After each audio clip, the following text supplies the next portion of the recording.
Soledad, muy buenas noches. Hola, buenas noches, Ana. Trabajando por la igualdad desde la universidad, desde la política, ha sido secretaria de Igualdad con el gobierno socialista. Sí. Esa ha sido una experiencia, supongo que, bueno, muy intensa, por supuesto, porque es trabajar desde la política a gran escala y desde dentro, ¿no? ¿Cómo pasó esa experiencia, Soledad? Pues de una manera muy apasionante, porque la verdad es que tuve la oportunidad de estar trabajando directamente dos leyes, la ley contra la violencia de género y la ley de igualdad. Y además de conocer fiscales, jueces, empresarios, personas implicadas, personas que estaban absolutamente en contra de que hubiera una ley de igualdad cuando teníamos mujeres con absoluta cualificación y donde la maternidad representaba prácticamente un parón en su carrera y por lo tanto había que legislar, pues por ejemplo, que no te puedan preguntar en una entrevista de selección si tienes responsabilidades familiares, claro, sino que viene en tu currículum. Parece mentira que estemos así, ¿no? Pero son cosas que obviamente hay que legislar porque si no, no llegan. No llegan. Y además las familias invierten muchísimo en la educación de sus hijas. No es como antes, ¿no? Que teníamos una idea de la educación más bien para el primogénito. Eso hace mucho tiempo que pasó, ¿no? Pero ahora se invierte en la educación de las hijas. Por lo tanto, es fundamental el tener muy en cuenta que esas hijas van a estar valoradas por el currículum y no por las circunstancias personales de ser chica o chico. La ley contra la violencia de género, ese es el trabajo, podemos decir, más duro al que se ha tenido que enfrentar. Evidentemente es la forma más dura de discriminación, el que a una le puedan quitar la vida, puedan atentar contra su integridad física. Cuando vemos que en lo que va de año van, creo que son 14 casos de muertes por violencia machista, que además hay otro tipo de víctimas. ¿Qué opinas, Soledad? ¿Qué balance hace? Pues mire, yo hago un balance en cuanto a que la ley era absolutamente necesaria porque no había coordinación entre, por ejemplo, pues la policía, los jueces, las unidades de violencia que están en todas sus delegaciones de gobierno.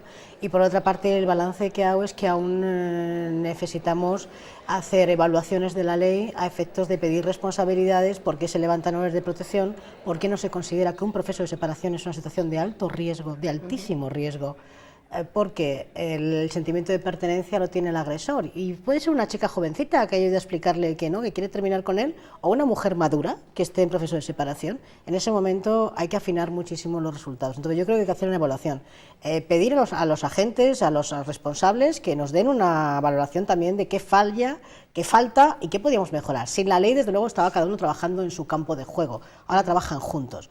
Y luego la educación sentimental es básica, o sea, las madres y los padres, no las madres. A veces se dice, las mujeres son machistas. No, las mujeres están en casa poniendo límites y educa muchísimo la ausencia. Que alguien llegue y que se ocupe solamente de sí mismo, eso es un mensaje poderosísimo. Entonces, la educación sentimental en cuanto a la autonomía. O sea, tiene que marcar su proyecto y una pareja suma, nunca resta. Desde luego, la educación es un pilar básico y desde ahí es de donde se aprende cuando uno es pequeño. Pero después lanzamos mensajes constantemente a los chicos y a las chicas desde los medios de comunicación, desde la publicidad, que vamos a decir, sigue habiendo publicidad sexista, quizá más sutil que la que había antes, que no sé si eso es más peligroso. La sutil se percibe menos, porque además se asocia mujer a cuerpo, cuerpo eternamente joven y mujer asociada a la compra de un producto, ¿no? Mientras que los chicos tienen publicidad, incluso cuando se ponen guapos, puede haber hombres con una edad suficiente pero no pierden atractivo, y en cambio las mujeres de jóvenes o de edades ya más avanzadas lo que representan siempre o es para anunciar una compresa o para anunciar cualquier tipo de mejora con respecto al cuidado, pero no es desde el valor, ¿no? Y luego yo creo que es fundamental que las mujeres estén en todos los debates políticos. Todavía hay que reconocer que hay mujeres que les cuesta llegar a los puestos de administración de una empresa, no estoy hablando de consejo de administración, que eso es tremendo, sino de una empresa, y todavía hay gente que dice, pero que sean las más capaces. Pero vamos a ver, la capacidad es que a los señores le viene del ADN y nosotros tenemos que hacer una demostración. ¿De verdad? ¿O es que el problema que tenemos es que el tiempo de cuidado todavía va en contra de las mujeres? Por lo tanto, a mí no me gusta, por ejemplo, la palabra conciliación, me gusta más la palabra falta de corresponsabilidad, porque eso significa que tengo a alguien conmigo que no ha repartido ni ha sacrificado nada de su tiempo por llevar un proyecto común, que significa, pues claro, una criatura o un adolescente. Exactamente, es que ahí está la clave, ¿no? Son proyectos comunes, efectivamente, que hay que llevar, obviamente, entre dos. Hablamos de la publicidad, hablamos de los medios, esto lo han contado muchas mujeres periodistas, por ejemplo, ejemplo, lo contaba Olga Viza hace muy poco, lo contaba Rosa María Mateo en una visita que tuvo a Salamanca, nos decía, yo dejé de ser interesante cuando empecé a ser mayor, sin embargo, podrán decir algunos, la tele es imagen, pero para los hombres no ocurre, ¿no? Es un mensaje el que se transmite también, el del hombre puede ser un estupendo periodista con 60 y la mujer ya no, ¿no? Sí, porque además es que va en relación a todo, es decir, los hombres maduran, las mujeres envejecen, y el hombre madura porque en su rol está fundamentalmente basado en su capacidad de adquirir estatus, prestigio y un buen puesto. Mientras que nosotras tenemos siempre el otro rol pendiente de completar una serie de aspectos vitales, ¿no? Pero no está equilibrado, ¿no? Todavía no está para nada equilibrado. ¿No? Bueno, estamos viendo algunas imágenes de Soledad Morillo en distintos actos en los que ha participado. Antes la veíamos con Fernando Pablos hace muy poquito. Ahora pues ha aterrizado dentro de la política municipal, va como número 2 en la lista del Partido Socialista. Yo quería saber, Soledad, ¿qué se puede hacer desde un ayuntamiento por, bueno, voy a usar ese nombre que no le gusta tanto, el de conciliar la vida laboral y familiar? ¿Qué se puede hacer para facilitar la vida de las mujeres desde un ayuntamiento? Pues es que el ayuntamiento tiene tantas posibilidades. A mí me gusta muchísimo, cuando estaba en la política gubernamental, iba con algún alcalde o alcaldesa, me parecía maravilloso que le pidieran de todo, ¿no? Pero desde un ayuntamiento lo que sí se puede hacer, porque por ejemplo ahora las guarderías 03 está transferido a los ayuntamientos, es que las guarderías sean en la mayor cantidad posible de naturaleza pública, ¿no? Tenemos 9 guarderías, por decirlo así, naturaleza pública, lo cual tocaríamos a 530 niños, porque son 4.700 niños en Salamanca, ¿no? Claro, eso hace, las mujeres quieren tener hijos, claro, es que quieren tener hijos, las jóvenes quieren tener hijos, pero claro, si la maternidad es tal carrera de obstáculos, entonces claro, a mí cuando se habla de jubilación se dice, tenemos un índice de natalidad muy bajo. No, perdonen, tenemos una estructura de cuidados insuficiente que hacen que las mujeres se retraigan y tengan que hacer una cuenta que no hace un hombre. Tengo el hijo ahora cuando estoy en la proyección profesional o lo tengo más tarde. Por eso tenemos un 14% de mujeres que tienen hijos a partir de los 40 años, incluso sin pareja. Es decir, que eso marca que la maternidad no tiene que ser un dilema, tiene que ser algo pues como hacen todas las madres, ¿no? Disfrutar de esa decisión. O sea que el primer capítulo municipal podría ser ese de las guarderías, ¿no? La primera asignatura pendiente. Y además no en el ámbito de igualdad, sino en el ámbito de políticas sociales y bienestar social, porque el cuidado tiene tanto una vertiente para pequeñines como una vertiente para mayores. Y ahora Emilia Riesco venía yo de una asociación de ZOEs donde estaba hablando precisamente de que las abuelas en un 80% cuidan a los niños, y además comidas, meriendas, parques, muchísimas cosas, ¿no? Y yo no creo que debamos de prescindir de los abuelos, como decía ella, pero sí de una estructura de cuidado. Tenemos que plantearnos que hay que incentivar la maternidad para que no resulte un dilema ni una discusión permanente en casa sobre los niños. Hay muchos hombres, muchos he oído que critican esto de las cuotas y de la discriminación positiva. Dicen que las mujeres tienen que llegar a puestos de poder porque tengan valía. ¿Por qué hay que defender ciertas cuotas? Porque si fuera la valía, juego a eso, de acuerdo, valía. Pero no creo que ellos lleguen por valía. Creo que hay una cadena de favor y no de valor.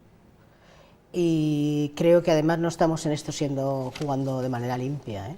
Si somos la mayoría de la población en todos los sitios, que yo no entiendo por qué las mujeres se las denomina colectivo ni minorías, si somos la mayoría de la población en todas las comunidades autónomas, en todas las ciudades de España, ¿no? La única manera de que alguien corrija la discriminación es aplicar una cuota.